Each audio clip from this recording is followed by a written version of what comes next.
Hello, my name is RD and we are going to solve problem 4.13 from Nilsson and Riedel book. So the question is use the node voltage method to find V1 and V2 in the circuit shown in figure P4.13. Okay, this is the circuit and this is V1 here and this is V2. Let's set this as our ground here. So we have the voltage here as 0. And then because this is V1 from the ground, so we can just label this node as V1. Okay, and this node is also V2, right? Because that is V2 from the ground. So we'll have V2 from the ground here. Okay, now let's assume the direction of the current. For here, I just follow the arrow of the current circuit. And this maybe we assume that is going down. This maybe let's go to the left here. And this is going down. And this maybe also going down. And I just follow the direction of the arrow here. Okay, that's good. And now let's do KCL at both V1 and V2. Let's do V1 first. Now let's do KCL at V1. And KCL said that the sum of the current that goes in will equal to the sum of the currents that are going out. Okay, the only current that goes into V1 is this one, right? So let's write that. Let's do right here. So we will have V2 minus V1. V2 minus V1 divided by the resistance between them, which is 25. Okay, and then plus, no plus, because there is the only current that goes in. All the other currents is going out, so equal sign. And this current here will have V1 minus 0, which is V1. And then divided by 125. So we will have 125. And on the other currents here, we will have 2.4 ampere, which is this current. So we'll have plus 2.4. Okay, we can multiply both sides by 125, right? 125. So this cancel into 5. So we'll have 5V2 minus 5V1. And this will cancel each other, 125. We will have V1. And then plus, we will have 2.4 multiplied by 125. So we'll have 300 there. Okay, 300. And so we will have minus 5V1 minus V1. That will be minus 6V1. And then we will have plus 5V2. Okay, and all of that will equal to 300. And let's have this as equation number 1. Okay, now let's do another KCL.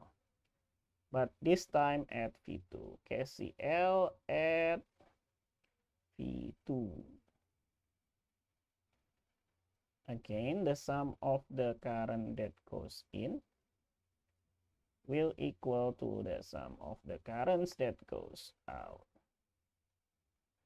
Okay, and the only current that goes in is from this current source, which is 3.2 ampere. So we'll have 3.2 on the left hand side. And then on the right hand side, we will have, okay, let's start from here. So we'll have V2 minus 0 divided by 375. V2 minus 0, which is V2, divided by 375. Okay, and then the other currents that goes out, which is this one. So I will have V2 over 250. So I'll have V2 over 250.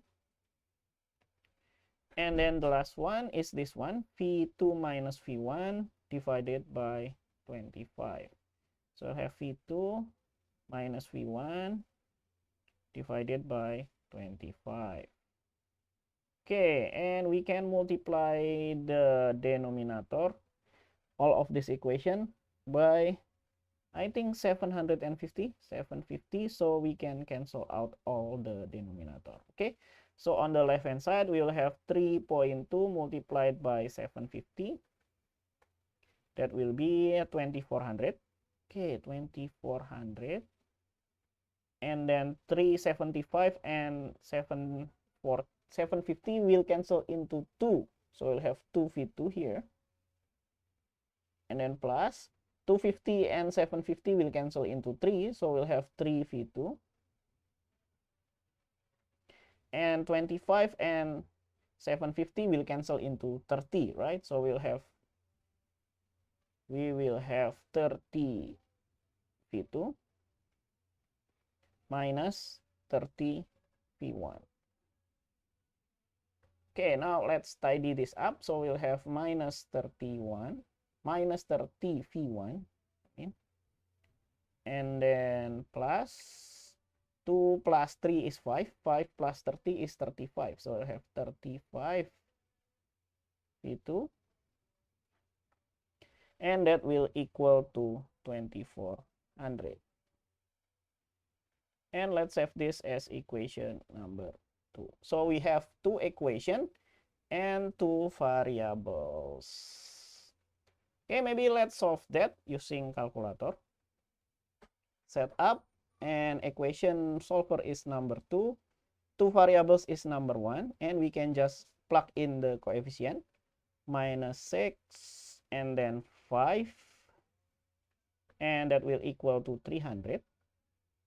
Okay, and then we will have minus 30 here, and then plus 35 here, and then 2400.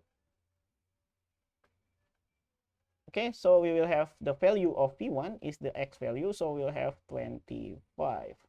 Maybe let's use this one here. So v1 is 25, and the unit will be volt. And then what is v2? v2 is the y value. Where is my calculator? Which is 90 volt. Both are nice numbers. So we'll have 90 volt here. And I think that is the final answer of problem 4.13. This is v1. Here is 25 volt. And v2 here is 90 volt. And I think that's all for problem 4.13. See you in the next video. Bye-bye.